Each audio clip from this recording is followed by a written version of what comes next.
Assalamualaikum warahmatullahi taala wabarakatuh. Bertemu lagi kita pada hari ini dalam pelajaran Pendidikan Islam. Sebelum kita mulakan pelajaran, kita bacakan surah Al-Fatihah dan doa penerang hati. Baik, hari ini kita masuk kepada surah kefahaman iaitu surah Ad-Duha. Apa maksud Ad-Duha? Ad-Duha ialah waktu pagi selepas terbit matahari hingga sebelum masuk waktu zuhur. Okay, kenapa surah Ad-Duha diturunkan? Okey, setiap ayat dalam Al-Quran ini dia ada sebab dia diturunkan. Berdasarkan peristiwa-peristiwa yang berlaku pada waktu tersebut, turun satu ayat. Okey, jadi sama juga dengan surah Ad-Duha. Surah Ad-Duha ni turun sebab Nabi dah lama sangat tak terima wahyu. Kemudian orang musyrik Mekah pada ketika itu siap ejek lagi Nabi. Bahawa Nabi Muhammad ni telah ditinggalkan oleh Tuhan dia. Sebab tu dah lama dah Nabi Muhammad tak menyampaikan khutbah dia di hadapan orang-orang Mekah ketika itu. Ajak masuk agama Islam kan.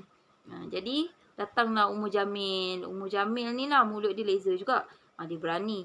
Dia datang jumpa Nabi Muhammad. Ummu Jamil ni siapa? Isteri kepada Abu Jahal. Dia datang jumpa Nabi Muhammad. Dia kata, Tuhan tu dah tak sayang kau dah Muhammad. Sebab tu dia tinggalkan kau. Dia tak bagi apa-apa dah kata-kata untuk kau supaya kau nak ajak kami ni. Lebih kurang macam tu lah ayat dia. Okay. Surah Ad-Duha mengandungi 11 ayat. Diturunkan di Mekah. Digelar sebagai surah Makiyah. Surah Makiyah atau ayat Makiyah ni, ayat dia atau surah dia surah yang pendek-pendek. Ayat dia pendek-pendek. Diturunkan sebelum Nabi berhijrah ke Madinah. Kenapa ayat dia pendek-pendek? Sebabnya ketika tu Nabi nak berdakwah kepada orang kan, nak ajak orang musyrikin Mekah ketika itu, tak perlu guna ayat yang panjang. Ayat yang ringkas dan mudah difahami. Lagipun bahasa Arab tu bahasa mereka, jadi mereka lebih mudah faham lah kalau guna ayat yang pendek-pendek. Okay, surah-surah dalam juz Amma tu adalah surah-surah Makiyah. Okey, waktu duha. Waktu duha ialah waktu 30 minit selepas matahari terbit sehingga sebelum gelincir matahari waktu zuhur. Okay, kita pergi kepada ayat dan maksud. Okay, kita tengok baca sama-sama ya. Bismillahirrahmanirrahim. Wadduha. Demi waktu duha. Wallaili iza saja. Dan malam apabila ia sunyi sepi. Ma wadda'aka rabbuka wa ma qala. Bahawa Tuhanmu wahai Muhammad tidak meninggalkanmu dan ia tidak benci kepadamu sebagaimana yang dituduh oleh orang musyrik. Ni Allah jawab.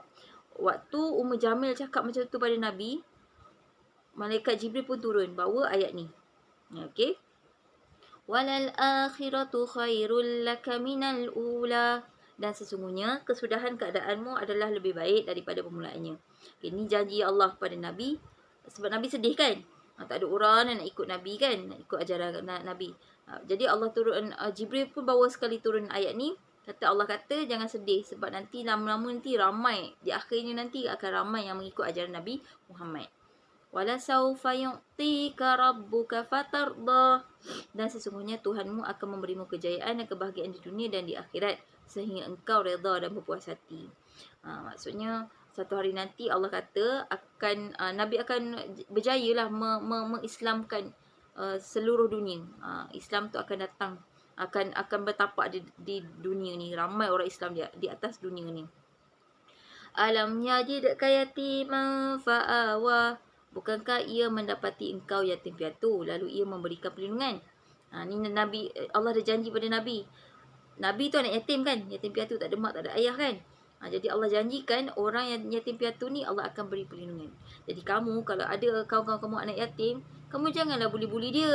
Kena lindungi dia. Kalau nampak kawan anak yatim tu, kawan kamu yang yatim piatu tu kena bully, kamulah jadi pelindung. Jangan kamu pula jadi sama je jadi pembuli.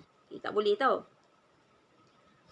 Wa wajadaka dhallan fahada. Dan didapatinya engkau mencari-cari jalan yang benar lalu ia memberi hidayah petunjuk dengan wahyu Al-Quran. Ni Allah kata kepada Nabi. Nabi ni macam tercari-cari, tak ada dah ke wahyu Allah nak bagi kat aku ni? Malaikat Jibril dah tak bawa kalam Allah ke untuk jumpa aku ni? Tak, Allah cakap balik dalam ayat ke-7 ni, Allah kata ada, tapi Allah saja turun, maksudnya melewatkan sikit. Samalah juga macam kita. Nabi ajar, kalau kita rasa gelisah, kita rasa cari sesuatu yang macam hilang kan, pergi baca Quran. Kita bukan orang Arab, kita tak faham ayat Quran. Jadi kita baca Quran, kita baca tafsir Quran sekali. Baru kita faham apa yang kita baca. Okey, boleh? Wa wajadaka ailan fa'aghna, dan didapatinya engkau miskin lalu ia memberikan kekayaan. Ni Allah kata pada Nabi, miskin apa? Miskin miskin harta ke miskin jiwa. Kalau Nabi kata kalau kita miskin jiwa, kita kena cari sesuatu, cari ilmu supaya jiwa kita kaya. Fa ammal yatima fala taqhar. Oleh itu, adapun anak yatim maka janganlah engkau berlaku kasar terhadapnya. Ni Allah cakap, janji Allah pada anak yatim. Jadi anak yatim kita tak boleh berlaku kasar kepada anak yatim, dan sebagai anak yatim kita juga kena berlemah lembut dengan orang lain. Wa ammasaila fala tanhar. Adapun orang yang meminta bantuan pimpinan maka janganlah engkau tengking herdik. Nabi kata, Allah kata kat pada Nabi, kalau ada orang yang datang nak minta pertolongan, maksud minta bantuan, minta diajarkan, tak boleh marah, tak boleh biarkan, kita kena bantu. Contoh macam kamulah datang jumpa ustazah, tak faham mata pelajaran, tak faham pelajaran kan. Datang jumpa cikgu, tak faham. Cikgu tak boleh marah kamu. Cikgu kena ajar, cikgu kena bantu pimpin kamu. Wa amma bi ni'mati rabbika fahaddits. Adapun nikmat Tuhanmu maka hendaklah engkau sebut dan zahirkan sebagai bersyukur kepadanya. Okey, kalau nikmat kita Allah bagi, kita kena ucap apa? Alhamdulillah. Kalau orang bagi kita bantuan ataupun sesuatu, kita kena ucap apa? Terima kasih. Kita nak zahirkan macam mana dengan perbuatan kita? Tadi dengan perkataan, ucap alhamdulillah dengan terima kasih. Kalau dengan perbuatan, kalau kita orang dah tolong kita, kita nak balas dengan perbuatan apa? Kita tolong orang balik. Kalau Allah dah bagi kita nikmat, kita nak balas dengan apa? Kita kena solat. Okey, pengajaran daripada surah Ad-Duha. Okay, kamu tengok ni, kamu jawab. So, nak kamu jawab, kemudian kamu snap jawapan. Atau kalau tu salin dalam buku. Tapi saya rasa snap jawapan kamu, kemudian hantar dalam Telegram. Okey, itu saja. Sekian, terima kasih. Semoga kamu dirahmati Allah, diterangkan hati dan dimudahkan untuk menerima ilmu pada hari ini. Assalamualaikum warahmatullahi taala wabarakatuh.